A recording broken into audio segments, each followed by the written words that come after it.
இப்போ நம்ம அன்பானந்தம் அவருக்கு வந்துடலாம். இங்க பாருங்க பிரதர், உங்களுக்கு ஒரு புரியாத ஒரு விஷயத்த சொல்றேன். 70 வருட பாரம்பரிய கட்சின்றீங்க, எங்களோட லெகசிய வேறன்றீங்க, நீங்க என்னென்ன மாடல் அரசுன்னு சொல்றீங்க.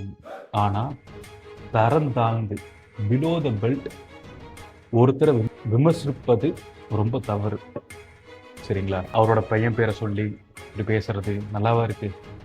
இப்போ உங்க வீட்டில் வந்து போலீஸ் வந்திருக்கு. ஸோ என்கொயரியோ அரெஸ்ட்டோ உங்களுக்கு வந்திருக்கு. இப்படி பேசினா வரதான் செய்வாங்க. ஏன்னா ஒரு சிஎம்மை நீங்கள் வந்து தரந்தாழ்ந்து பேசியிருக்கீங்க. உங்கள் கருத்து வந்து ஏற்புடையதா இல்லை. ஒரு சாதாரண மனுஷன் யார் பார்த்தாலுமே இது மேலே கோவம் தான் செய்யும். இப்போ நாங்கள் ஃபோன் எடுத்து அன்பானந்தங்களா, அப்பாவை காணாங்களா, உங்கள் அப்பா வந்து 4 மணிக்கு மேலே, 6 மணிக்கு மேலே, ஒரு 10 மணிக்கு மேலே அப்படின்னு சொன்னால் உங்களுக்கு எவ்வளோ வலி, உங்களுக்கு எப்படி இருக்கும்?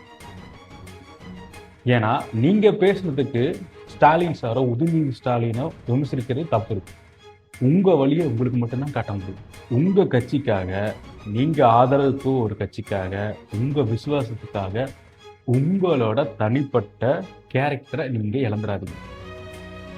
ஒரு அரசியல்வாதிங்கிறவன் தான் எதிர்கொண்ட கருத்தால தான் தீர்க்கணும். கோவத்தில் வர வார்த்தைகள் வேற, நீங்கள் பிளான் போட்டு நடித்து பேசுகிற வார்த்தைகள் வேற. இது ஒரு தரம் தாழ்ந்த கருத்து, இது ஒரு தரம் தாழ்ந்தான விமர்சனம். இதை ஏற்புடையதில்லை, மக்கள் யாரும் ஏற்றுக்கவும் மாட்டாங்க.